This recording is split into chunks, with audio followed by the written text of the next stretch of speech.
महा सिद्धि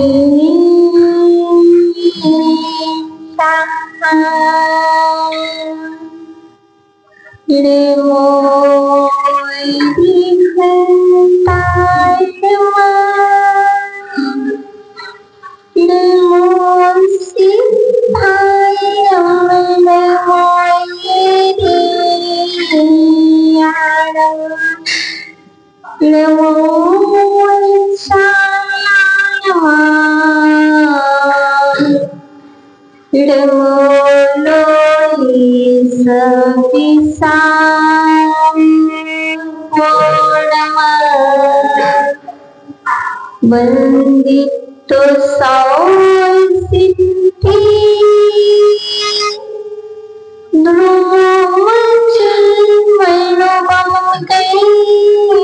पत्ती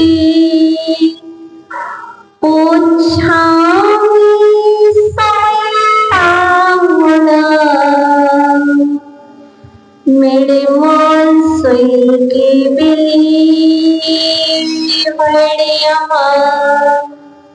नमः समय साराय स्वानिभूत्याच कासति चित्स्वभावाय भावाय सर्वभावान्तरेक्षिते गुरु महापान्तनो नित्यम ज्ञानी दर्शननायिकः चारित्राण गंभीरा मोक्षमार्गोपदेशिकः मेरी पवित्र मन में गुरुदेव आओ मैं शास्त्री वाचन करूं प्रतिभा जगाओ अरिहंति भाषित सभी श्रुत देवताओ क्या बोली ना अभी मुझे तुम ही बताओ तुम ही बताओ। मुझे परम श्रद्धेय अनंतानंत सिद्ध परमेश्वरी भगवान की देवादी देवी कजर प्रथम तीर्थंकर आदि ब्रह्मादिनाथ भगवान की अंतिम तीर्थ वर्तमान सत्संग श्री महावीर स्वामी की परम पूज्य आचार्य भगवान श्री कुंदकुंड स्वामी जी महामुनिराज की परम पूज्य आचार्य भगवान श्री उमा स्वामी जी महामुनिराज की प्रातः स्मरणीय सारुषक विनय चकोटी एवं शिक्षा दीक्षा दाता महाराज आचार्य भगवान श्री विभव सगत गुरुदेव जी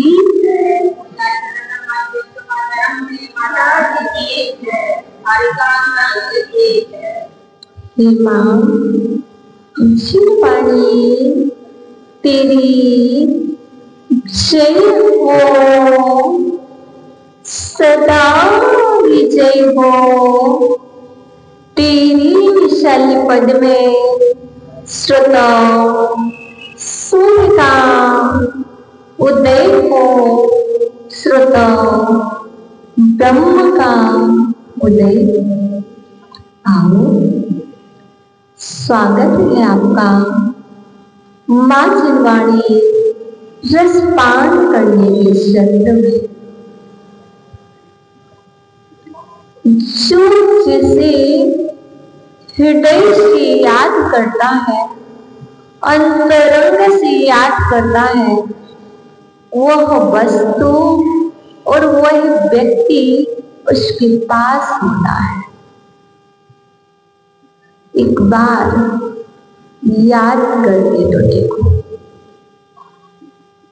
जब आपके यहाँ याद करने से 45 लाख योजन ऊपर सिद्धालय में विराजमान सिद्धों तक आपकी आवाज पहुंच सकती है।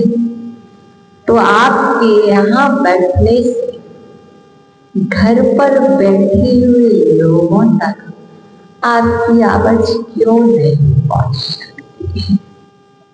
आप बस पहुंच सकती है। शायद आपने नंबर यदि गलत डायल किया हो मोबाइल में, यदि 10 अंक में से एक अंक आपका एक्सचेंज हो जाए तो बताइए वो कॉल कहाँ पर जाता है? कहीं और रॉन्ग नंबर होता है, पर कहीं ना कहीं तो लग जाएगी। यदि मिस होगा, उस नंबर का कोई कनेक्शन नहीं होगा तो कह देंगे यह नंबर अभी उपलब्ध नहीं है, यह नंबर गलत है। इसी तरह आचार्य भगवंत कहते हैं कि जब तक आपके अंतरंग के भाव नहीं बने तब तक आप कोई भी क्रिया करते रहना और सब निष्फल जाए थे। क्योंकि आचार्य भगवंत ने भाव पावड़ ग्रंथराज में बहुत प्यारी सी बात कही है। भाव विशुद्धि निमित्तेण मंगलाचरण क्यों करना? भावों की विशुद्धि के निमित्त प्रवचन क्यों सुनना, जिससे भावों में विशुद्धि जागृत हो। पूजा किमर्थम? पूजा किस लिए? विशुद्धि निमित्त। और यदि क्रिया करने के बाद विशुद्धि घट रही है तो आचार्य भगवान कहते हैं वो क्रिया कोई फलदायी नहीं है। क्योंकि आप और हम सभी जानते हैं यदि डॉक्टर के पास गए, उनकी दवाई का सेवन किया है तो क्या होना चाहिए? स्वस्थ होना चाहिए कि अस्वस्थ होना चाहिए। लेकिन अस्वस्थ हो रहे हैं तो क्या हुआ? वो दवाई कैसे जा रही? निष्फल जा रही है। आपका परिश्रम वेस्ट हो रहा है। उसी तरह आचार्य भगवान कह रहे कितने भी आप दोनों हाथ लटका के नीचे खड़े हो जाओ। कैसे? जैसे भगवान जी कायोत्सर्ग मुद्रा में खड़े हुए, कायोत्सर्ग मुद्रा में ध्यान लगा रहे हैं, वैसे ही यहाँ के श्रावक और श्राविकाएं और वैसे ही पंचम काल के साधक और साध्वियां कितने भी वो नीचे हाथ यूं करके और आंखें बंद करके खड़े हो जाएं, लेकिन सिर्फ वो बाहर में करें, अंतरंग में भाव ना हो। मैं दिखा रहा हूं, मैं सिखा रहा हूं, पर अंतरंग के भाव नहीं है तो बताइए क्या वो क्रिया कल्याणकारी होगी? नहीं होगी। आचार्य भगवान कहते हैं कुंद कुंद स्वामी भाव बाहुल ग्रंथराज में जिसका भाव पवित्र होगा, जो क्रिया भाव से करेगा वह क्रिया द्रव्य में तो दिखेगी ही दिखेगी। जैसे एक कलश में जल है, वह गर्म है, अंदर में जल है वह गर्म है, तो बताओ बाहर में कलश का स्पर्श करो तो आपको ठंडा लगेगा कि गर्म? अर्थात जिसके अंतरंग में, जिसके अंदर में भाव अच्छे, उसके भाव बाहर में दिखेंगे कि नहीं? कोई सोचे क्योंकि बाहर की क्रिया हम देख सकते हैं, पर अंतरंग की क्रिया हम आंखों से नहीं देख सकते। इसी तरह विकास जी ने मंगलाचरण किया ना, और हम और आप क्या देख रहे थे? यदि कोई देख रहा तो सिर्फ शब्द देखेगा, कोई देखे तो आवाज देखेगा। देखने का नजरिया सबका भिन्न भिन्न है, दृष्टिकोण भिन्न भिन्न है। और कोई देख रहा था कि इतना बड़ा साहस जो किया, वो इतनी सारी आदिनाथ जी को जो ध्याया, अर्थात वो भाव शब्दों में आ ही जाते। वो अंतरंग के भाव जब होते हैं तो बाहर में प्रकट हो जाते हैं। अब जो बोला है, मैं कहने चाह रही हूं, उसी को फॉलो करना है। ग्वाला को भी कुंद कुंद सा संत बनाती माँ। बस अपन एक ही पंक्ति फॉलो कर ले और इस पर विचार कर ले कि माँ जिनवाणी करेगी क्या। श्रावक को संत बना देगी और संत को भगवंत बना देगी। अर्थात जब ग्वाला ने भेंट की जिनवाणी, तो कुंद कुंद स्वामी, देखो ये कुंद कुंद स्वामी ने लिखा है, अपन तो पढ़ ही नहीं पा रहे क्या। एक ग्वाला जब कुंद कुंद स्वामी जो बने, उन्होंने गुरु चरणों में जाकर के एक जादुई पुड़ियन नहीं जानते थे क्या है, और मुनिराज के कर पात्र में जिनवाणी भेंट की। तो उस जिनवाणी भेंट के पुण्य के योग से वही ग्वाला आगामी पर्याय में कुंद कुंद स्वामी बने। और इतना लिखा, अर्थात जो लिख सकता है वो बोल नहीं सकता क्या? बोल सकता है। और जो लिख सकता है कि वो जीवन में लख नहीं सकता। जो जीवन में लखेगा वही तो लिखेगा, जो लखेगा नहीं वो लिखेगा भी नहीं। क्यों? लिखने के पूर्व पहले अंदर के भाव चाहिए।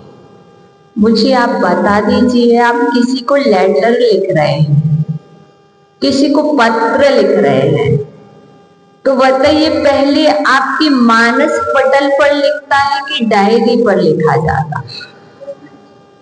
पहले मानस पटल में लिखता मुझे क्या लिखना, फिर बाद में बाहर में बाद में दिखा, पहले अंदर में लिखा। अच्छा बताइए, पहले आप अंतरंग को सुनाते हैं कि पहले बाहर को? पहले भाव इतने सूक्ष्म है कि आपके अंदर में बने, उसके बाद बाहर में प्रकट हुए। बताइए, पहले भोजन गैस पर पका कि आपके अंदर में पका? क्या बनाई, कैसे बनाई, कोई भी क्रिया कर रहे तो पहले कहाँ हो रही? अंदर में हो रही, उसके बाद बाहर में जा रही। पहले पूजा थाली की, द्रव्य थाली में चढ़ रही कि पहले अंतरंग में पूजा हुई? दोनों चीजें हो भी सकती है अंतरंग से और हो भी सकती नहीं हो अंतरंग से। अर्थात आचार्य भगवंत कह रहे जो क्रिया पहले अंदर में होगी वह नियम से बाहर में होगी, और जो क्रिया बाहर में होगी उसकी कोई गारंटी नहीं कि वो अंदर में है कि नहीं। वस्त्र का त्याग पहले बाहर में हुआ कि अंदर में? दोनों ही चीजें, दोनों ही चीजें। और जिनके अंतरंग में त्याग है उनकी बहिरंग में त्याग होगा ही होगा।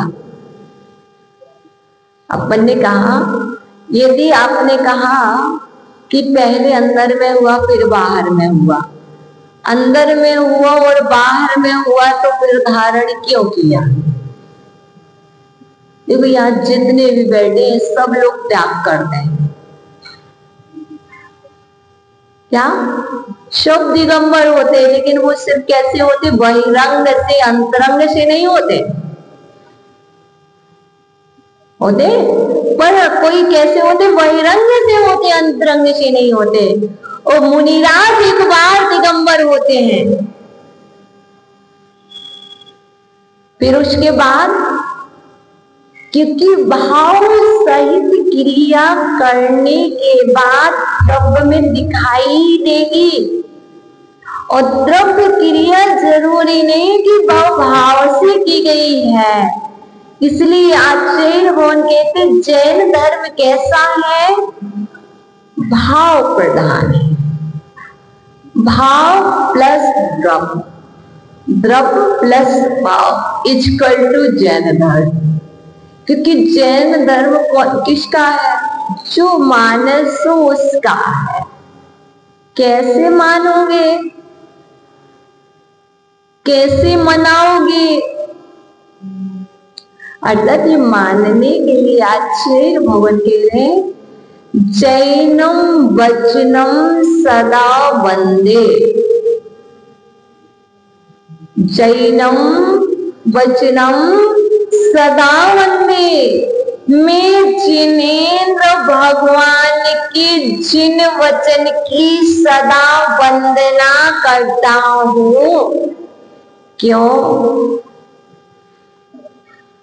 अर्थात यदि आपने इतना ही बोलिए जैनम वचनम, तो आप कहना सदा वंदे जैनम वचनम। मतलब क्या हुआ, मैं जिनेन्द्र भगवान की वचनों की सदा वंदना करता हूं। कब कब, त्रिधाम वंदे, 3 प्रकार से वंदना करता हूं, मन से, वचन से, काय से। त्रिधाम वंदे, सदा मतलब हमेशा वंदे। अर्थात मन से भी करो, वचन से भी करो, काय से भी करो। हमने कहा कि ऐसे हाथ करो, आपने ऐसे कर लिए, काय से कर लिए। मन ने कहा करना तो कर लिए, हमने कहा यूं करो बोलो तो आप बोलने लग गए। 3 प्रकार से आप कर रहे, क्या कर रहे, प्रतिक्रमण कर रहे। मन से भी कर रहे, अंदर में विचार चल रहे, वचनों से बोल रहे तो वचन से भी कर रहे, काय से ऐसे क्षमा का दान, अभय दान भी दे रहे, क्षमा याचना भी कर रहे। त्रिधाम वंदे। और मैं वंदना कर रहा हूं किसकी, सिर्फ जिनेन्द्र भगवान की वंदना नहीं कर रहे, उनकी वचनों की भी वंदना कर रहे हैं। जो आपने कहा है वह वचन मेरे लिए वंदनीय है। और कब होंगे, अभी हम और आप कैसे निंदनीय हैं, कहते हैं काफी लोग हमारी और आपकी क्या करते, निंदा करते हैं। तो हम कैसे हुए, निंदनीय हैं। तो निंदनीय वंदनीय बनेगा कि वंदनीय वंदनीय बनेगा? बिल्कुल गलत, रॉन्ग आंसर। निंदनीय वंदनीय बनेगा। वंदनीय क्या वंदनीय बनेगा, उसे तो तीनों लोग के जीव नमस्कार कर रहे। अब तुम्हारी वंदन करने से, तुम्हारी वंदना करने से उन्हें कोई फर्क नहीं पड़ता, लेकिन हाँ तुम्हारे ऊपर जरूर फर्क पड़ता है कि आप अपने अंदर की एक एक दुर्गुण निकालते जाओ तो आप भी क्या हो जाओगे, वंदनीय। और गारंटी से कह रहे हैं बाबा तुम भी वंदनीय बन जाओ। कैसे? भाव सहित त्याग कर दो घर का। भाव में तो है पर घर में ही रह के करेंगे। उनके लिए आचार्य भगवान कुंद कुंद स्वामी मिथ्या दृष्टि कह रहे हैं। क्या कह रहे हैं? उनको मिथ्या दृष्टि कह रहे हैं आचार्य भगवान। भाव में तो पूरा है कि मैं अंत समय दीक्षा लूं, लेकिन मैं घर में रहकर के मुनि जैसा पालन जो कर रहा हूं। घर में रहने वाला मुनि नहीं होता है, घर में रहने वाला श्रावक ही होता है। और घर में रहने वाली कितनी भी चर्या कर ले, वो श्राविका नहीं हो सकती, वो आर्यिका नहीं हो सकती, वो श्राविका ही रहेगी। अरे तुम्हारी ताकत नहीं है तो तुम्हें क्यों कहते मैं घर में रह के साधु हूं। अच्छे वो कहते घर में रहने वाला साधु होता ही नहीं है। ये जिनेंद्र भगवान के वचन नहीं है। घर में रहने वाला श्रावक और श्राविका होते हैं। कभी भी ऐसा मिथ्या वचन, ऐसा मिथ्या उपदेश, हंसी हंसी प्रशंसा में भी नहीं बोलना चाहिए। यदि बोल देंगे तो हम कहते तो है हम सच्चे सम्यक दृष्टि, और लेकिन सच्चे वो कुंद स्वामी की दृष्टि में सच्चे नहीं है। वो ठीक है, आपकी कमजोरी है। वो ठीक है, आपको परिस्थितियां दिखेंगी, परिस्थितियां कैसी भी बनी रहे, मना स्थिति नहीं बिगड़ना चाहिए। क्या मना स्थिति संभाल लो, परिस्थितियां संभल जाएगी। और मना स्थिति बिगाड़ लो, परिस्थितियां बिगड़ जाएंगी। परिस्थितियां अच्छी होती हैं, लेकिन हमारी मन की स्थिति अच्छी नहीं होती है। देखो आचार्य भगवंतों ने कहा हुआ है, पंचम काल के अंत समय तक जैन वचन, जिनेंद्र भगवान के वचन अजर अमर हैं। जब भगवंत ने कह दिया है कि अंतिम 21,000 वर्ष में पंचम काल के अंत समय में वीरांगज नाम के मुनि होंगे और सर्वश्री आर्यिका होगी, और फल्गु नाम का श्रावक होगा और फल्गु श्री नाम की श्राविका होगी। इस जिनेंद्र भगवान का वचन है। फिर हम और आप अभी से घबराने लग गए, अभी से डरने लग गए। क्या होगा यदि जहां डर आ गया, जहां भय आ गया, संशय शंका हो रही ना, क्या होगा? किस पर शंका कर रहे हो? जैनम वचनम सदा वंदे, शंका ना करना। जिनेंद्र भगवान की वचनों में संशय नहीं करना। अर्थात जहां संशय करोगी वहां पर तुम्हारी सम्यक दर्शन में दोष लग जाएगा। अर्थात कौन व्यवस्था करेगा? जिसका पुण्य होगा उसके लिए वन में भी देवगण आकर के उसकी व्यवस्था कर देंगे। देखो तो सही, चुल्लक गणेश प्रसाद वर्णी जी, उनकी मेरी जीवन गाथा पढ़ी कि नहीं? यदि उसमें पढ़ा होगा, जब गणेश प्रसाद वर्णी जी सम्मेद शिखर जी की यात्रा पर गए, आपकी तरह श्रावक थे वो, और हुआ क्या? अच्छे से वंदना कर रहे थे, लेकिन नीचे से जब भोजन करके गए थे तो भोजन में क्या खाया था? बाटी। दाल बाटी। और दाल बाटी खाने के बाद क्या होगा? पहाड़ चढ़ोगे तो गर्मी बढ़ेगी कि नहीं? और उनको बहुत तेज प्यास सताने लग गई, बहुत तेज। अब इतनी तेज और इतनी वेदना हुई, अब वो क्या कहने लगे? भगवान जी, यदि ये और उनके साथी जो थे उनको सता या नहीं, साथी जो थे सबको सता रहे थे। तो बरनी जी ने क्या कहा? हे पर्वतराज, यदि तू सच्चा है और यदि इस पर्वतराज से 20 तीर्थंकर सिद्ध हुए हैं और यदि उनकी यहाँ रक्षक देवी देवता गण हैं और यदि इस पर्वत पर किसी के प्राण चले गए एक प्यास के कारण, तो लोग क्या कहेंगे?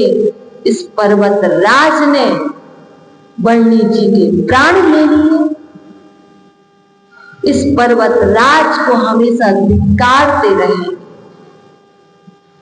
और यदि तू सच्चा है तो मुझे पानी की व्यवस्था कर। बरनी जी ने बोल दिया, क्योंकि जिसके अंदर में श्रद्धा होती है, जिसके अंदर में भक्ति होती है जिनेंद्र भगवान के वचनों के प्रति, ऐसे बरनी जी ने उस पर्वतराज पर बोला। और दो पनिहारी, दो माताएं अपने सिर पर 2 मटकी रखे हुए आ रही थी, पर बरनी जी ने दूर से ही देखा तो कहा यहाँ पानी जरूर होगा, चल के देखते हैं। क्या? यदि कोई आपको देखे सिर पर कोई पानी के 2 कलश लेकर के चल रहा है तो आप क्या लगाएंगे? अनुमान, अनुमान ज्ञान कि यहाँ कहीं कुआं होगा, कहीं सरोवर होगा, कहीं बावड़ी होगी। ऐसे ही वो 2 माताओं को देखा और बरनी जी अपने परिकर के साथ, अपने समूह के साथ एक साथ क्या उस ओर बढ़े। पगडंडी की अंदर जाते जाते जाते देखते गए, बहुत अंदर गए। देखने के बाद देखो इतना बड़ा सरोवर, इतना बड़ा तालाब। लोग कहते हैं कि पर्वत पर जल नहीं है, लोग नीचे कह रहे थे कि पानी लेकर के जाओ। वो इतना बड़ा सरोवर, और सबने जाकर के उस तालाब के जल को पिया और जल को पी करके अपनी प्यास बुझाई। और कहा कि जो लोग कह रहे थे विकास भैया कि पर्वत पर जल नहीं है, तो हम क्या करें? आपके हाथ में एक पोटली थी द्रव्य की, कुछ सामान था, उस पोटली को वहां तालाब के आसपास एक झाड़ पर टांग दिया। क्या किया? उस झाड़ पर टांग दिया। क्यों? जैसे वो वहां पर घंटा टंगा हुआ है ना, ऐसे ही पोटली टांग दी और वहां से वापस चल दिए। क्यों? ताकि हम नीचे जाने के बाद लोगों को बता सके कि हमारी वहां पोटली टंगी है और आपको वहां जाना, वहां सरोवर मिलेगा। और वंदना करके जैसे ही नीचे आए और सबको बताया और नीचे कहा कल से कोई जल नहीं ले जाना, ऊपर बहुत बड़ा सरोवर है। अब दूसरे दिन जो लोग गए उन्होंने वहां प्यास देखे तो कहीं कहाँ सरोवर है, हमें भी पानी पीना, नीचे से लेके नहीं आए कोई। और वहां गए तो वहां कोई सरोवर नहीं, कोई जल नहीं, पोटली टंगी थी उसी स्थान पर, उन्हीं झाड़ियों में, और बरनी जी स्वयं साथ में थे, कोई सरोवर नहीं। अर्थात कहने का तात्पर्य ये है जहाँ श्रद्धा होती है, जहाँ विश्वास होता है, जहाँ आस्था होती है, वहाँ देवगण तत्क्षण ही जल की व्यवस्था कर देते हैं। आपको तो मालूम ही नहीं चलता। तो पर्वत राज पर किसने की थी व्यवस्था? वहां पर रहने वाले कौन से भवनवासी तो होंगे नहीं, वेंटरवासी होंगे। उन देवों ने क्या कर दी होगी? व्यवस्था कर दी। क्यों कर दी?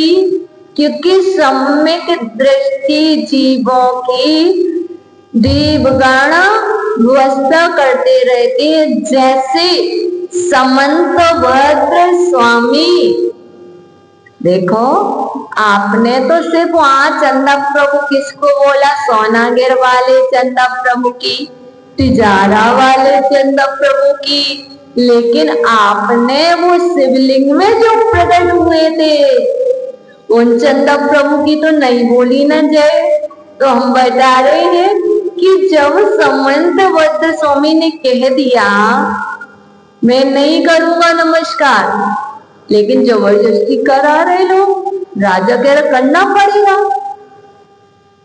तो समंतभद्र स्वामी कहते हैं देखो मैं नमस्कार करूंगा तो ये शिवलिंग फट जाएगा। कह रहा हूं ना इसे तुम कितना भी बांध लो, ये मेरा नमस्कार नहीं झेल पाएगा। और राजा ने सबको आज्ञा दे दी कि इसको जंजीरों से बांध दो। और उस शिवलिंग के लिए जो आज की डेट में फटे महादेव के नाम से प्रसिद्ध है बनारस में, और उसको जंजीरों से कस दिया। फिर समंतभद्र स्वामी को कहा गया करो नमस्कार। और समंतभद्र स्वामी ने जैसी चंद प्रभु भगवान की स्तुति की, चंद प्रभम चंद्रमरीचिकारं चंद्रं द्वितीयं जगदीविकान्तं वन्दे विवन्द्यं मैताम्रशीन्द्रम्। अर्थात ऐसे उन्होंने 5 पद बोले, और जैसे 5 पद बोले तो शिवलिंग क्या हो गया? जैसे आपकी ये दोनों हाथ बंद है ऐसे फट गया।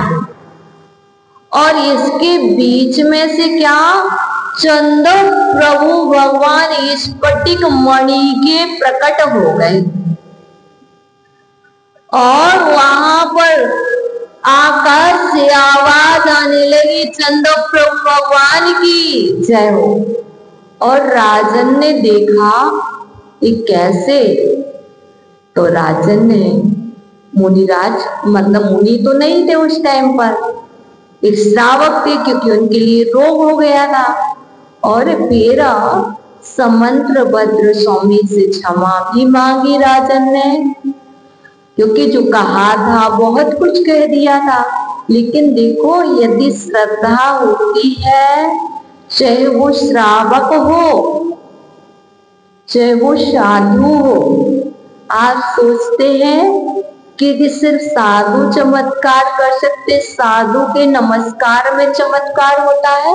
जी नहीं, सच्चे श्रावक के नमस्कार में भी चमत्कार होता है।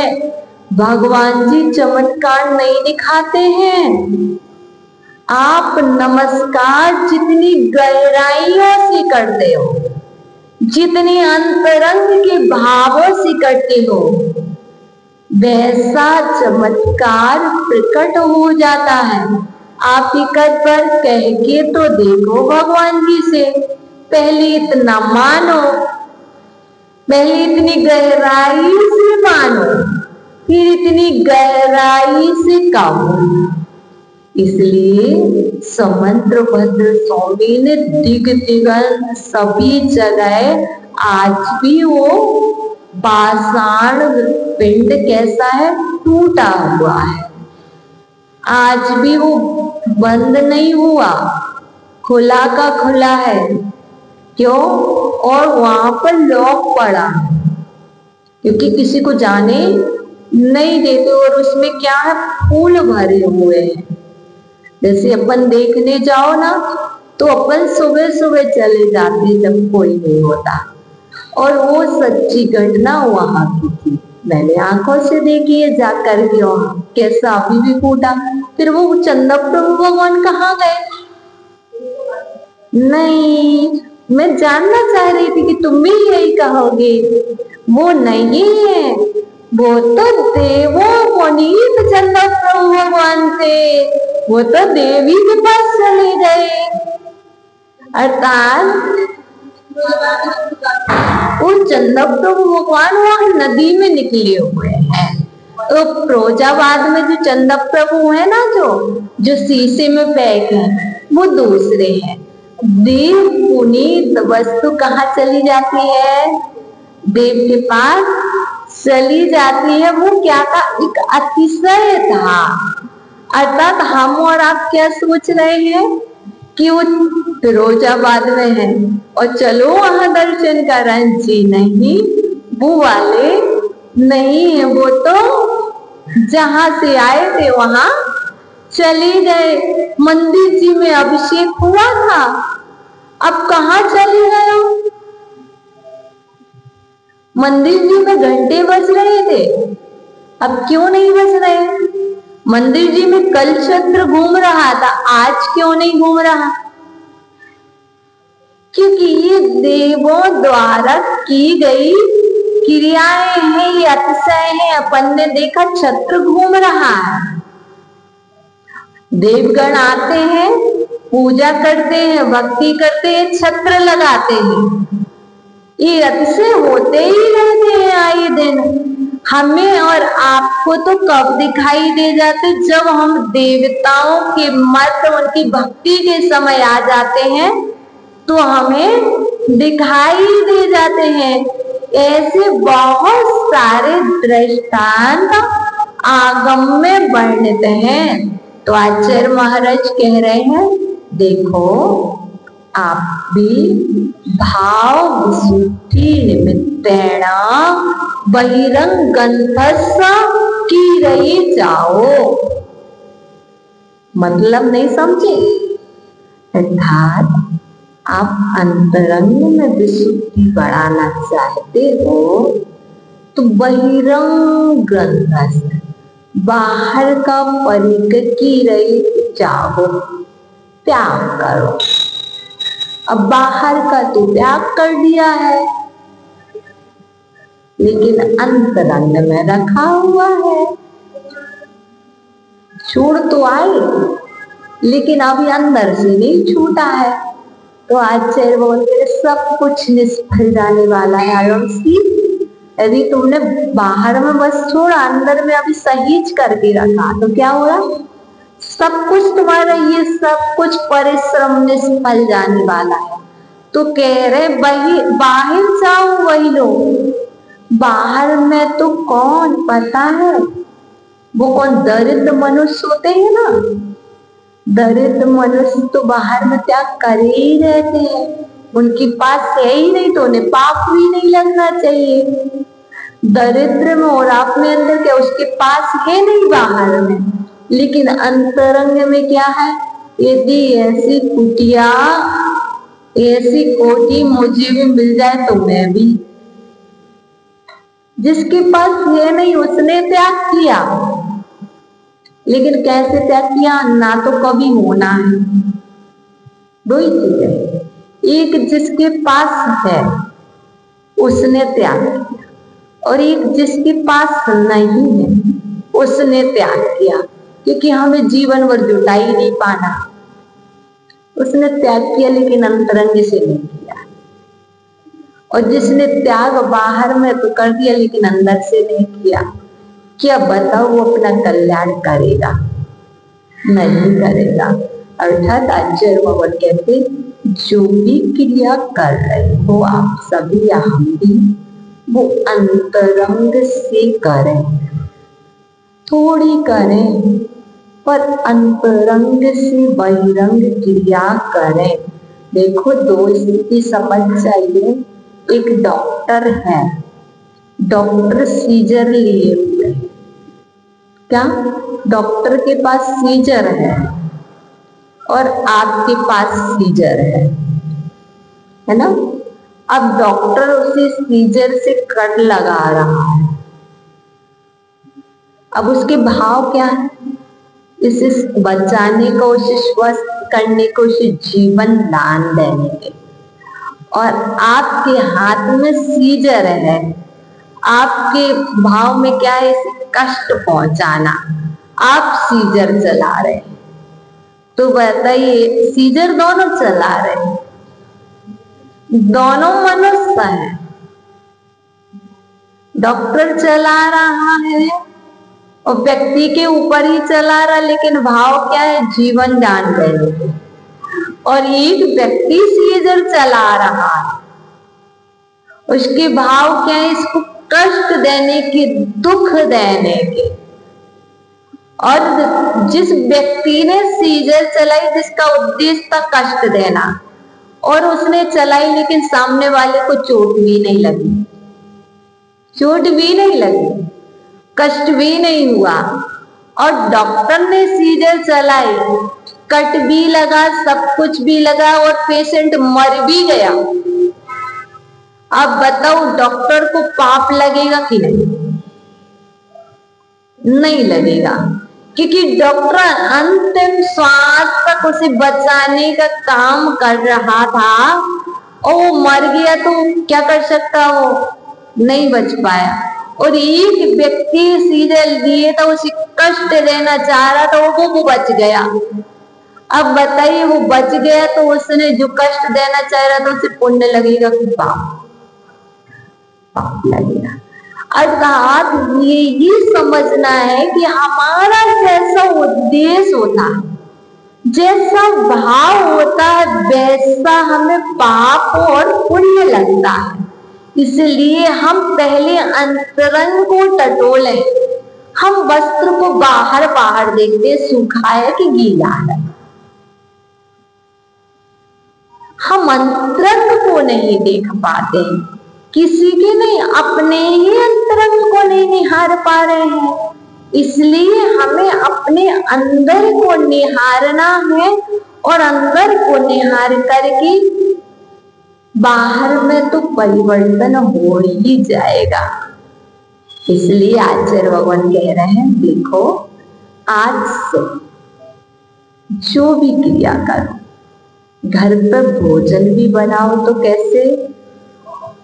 कर तो रही हो, करना पड़ रहा है, कहां से घर में फंस गए, करना तो पड़ेगा। और ऐसे भाव करोगे, संकलेश से बनाओगे तो क्या होगा? एक तो उस भोजन में आपने संकलेश के परमाणु घोल दिए। क्या? संकलेश के परमाणु घोल दिए। और उसी भोजन में यदि आपने विशुद्धि से पकाया, कोई बात नहीं, मुझे ये क्रिया करनी है, मैं कर रहा हूं, और भक्तांबर जी पढ़ा, महावीराष्टक पढ़ा, आपने उपसर्ग स्त्रोत पढ़ा, मेरी भावना पढ़ी, जो आपको याद है वो पढ़ के आपने भोजन रेडी किया। अब बताओ, उसमें किसके परमाणु बोल दिए? वीतरागता के परमाणु, विशुद्धि के परमाणु, शुद्धि के परमाणु। भोजन दोनों माताएं बना रही, और यदि आपने विशुद्धि के परमाणु बोले, भोजन में नमक भी नहीं डाला, तब भी नमक की नीड नहीं पड़ेगी। और यदि आपने सब कुछ डाल दिया, लेकिन आपने संकलेश के परमाणु घोल दिए, अब वो बच्चा भी, कोई भी खाएगा, यूं लेगा और यूं फेंक देगा। क्यों? ये पड़ता है भावों का प्रभाव। घोल तो डेली बना ही रही हो, भोजन तो डेली करा ही रही हो, कर भी रही हो। क्या? कर भी रही हो, करा भी रही हो, बना भी रही हो, और बन भी रहा है। तो क्यों ना हम उसमें भाव पाहुड़ को सुनकर के भाव विशुद्धि के परमाणु बोले। और जब भाव विशुद्धि के परमाणु होते हैं तो मालूम खाना भी नहीं होता है तब भी भूख लगाती है, मन भी नहीं होता तब भी कैसा सामने वाले का मन देख करके मन हो जाता है। तो इतना भावों का प्रभाव है। तो आचार्य महाराज कह रहे हैं आज आपको कुछ नहीं करना, सिर्फ अब जो भी क्रिया करो उसमें भाव विशुद्धि के परमाणु घोलो। जल में क्या घोलो? फिटकरी थोड़े से घोल लो तो क्या होगा, फ्लोराइड नीचे बढ़ जाएगा, जल साफ हो जाएगा। फिटकरी घोल पाओ या ना घोल पाओ, लेकिन भाव विशुद्धि के परमाणु जरूर घोलना, बहुत अच्छा लगेगा। एक बार दवा दे करके तो देखो, ये वाली दुआ दे करके तो देखो। हमारे गुरुदेव हमारे लिए जब आहार कराते ना तो क्या करते, भाव विशुद्धि के परमाणु घोल घोल करके आहार कराते थे। तो गुरुदेव कहते जितनी औषधि कार्यकारी है उस औषधि के साथ यदि विशुद्धि और मिल जाए। कितने लोग दवाई खा रहे हैं मुझे बता दो, प्रतिदिन सेवन कर रहे हैं, कोई ना कोई कर रहे हैं ना। अब वो आराम नहीं दे रही फिर भी आप करे जा रहे। यदि वही औषधि आप भगवान का नाम लेकर लेते, नमो सिद्धारम, तो बताओ कितनी लाभकारी होगी। इसलिए अभ्यास करना, आज अभ्यास करना। जब भोजन करो तो कोई ना कोई मंत्र 5 पद है, नमो सिद्धारम, नमो सिद्धारम। जो पद तुम्हें याद रहे उस पद को याद करते हुए मन में बोलना नहीं, मन में याद करते हुए बाइट ग्रहण करना। मैं आपसे गारंटी से कहती हूँ कि आपके अंदर में बहुत अच्छा परिवर्तन आएगा, बहुत विशुद्धि जाएगी। अब आप कहोगे कितना भोजन करना पड़ेगा, तुम इतना भी करोगे तब भी वो इतनी एनर्जी देगा, और इतना करोगे तो इतनी भी नहीं देगा। क्यों? क्योंकि तुम्हारे भाव की विशुद्धि ही नहीं थी। जितनी विशुद्धि होगी उतनी एनर्जी होगी, जितनी विशुद्धि होगी उतनी निर्मलता होगी परिणामों में। तो आप आज सिर्फ करके देखना, नियम नहीं है, करके देखना। कोई ना कोई मंत्र जितने बाइट लो, ग्रास मतलब रोटी का पीस कोई भी बाइट अपने मुख में रखो, मन ही मन में बोल, अंदर ही अंदर बोलना नहीं, चलेगा स्मरण, और आप लेते जाना। वो आपको सर्वोसधि का काम करेगा और आपकी विशुद्धि बढ़ाएगा। और जब ऐसा करोगे तो बताओ किसी से बात करोगे क्या? जब ऐसा करोगे तो जीभ कटेगी क्या? नहीं कटेगी, क्योंकि जीभ कब कटती है? जब किसी से बात करते हैं। बहुत सारे लाभ हैं, इसलिए एक लाभ आज तुम लेके देखो। यदि अच्छा लगे तो मुझे बताना कल, और नहीं लगे तो हम समझ जाएंगे। नहीं बताओगे तो मैं समझ जाऊंगी कि बुरा लगा, ठीक है ना? ऐसा समझूंगी। तो आज हमने और आपने बहुत सारे संकेत के परमाणु बोले थे भोजन में। तो भगवान जी आज हमें याद आ गया कि आज मैं प्रतिक्रमण करूं, तो जहां जहां कष्ट दिया, जहां जहां संकेत घोला था, अब मैं विशुद्धि के परमाणु बोलूंगा, आप मुझे क्षमा करना। तो आओ हम और आप जैनम वचनम सदा वंदे करते हुए प्रतिक्रमण करें। मैं सभी जीवों को क्षमा करता हूँ, सभी जीव मुझे क्षमा करें। मेरी सभी जीवों से मित्रता है, किसी से भी भेदभाव नहीं है। पक्का? हे भगवान, हे भगवान, उठा लो। बोलती ना ये माता है ऐसे, तो अपन को क्या बोलना? हे भगवान, यदि मेरे द्वारा अज्ञानता के वश करके, अहंकार के वश करके कोई अपराध हो गया हो, तो इस जिनालय में निवास करने वाले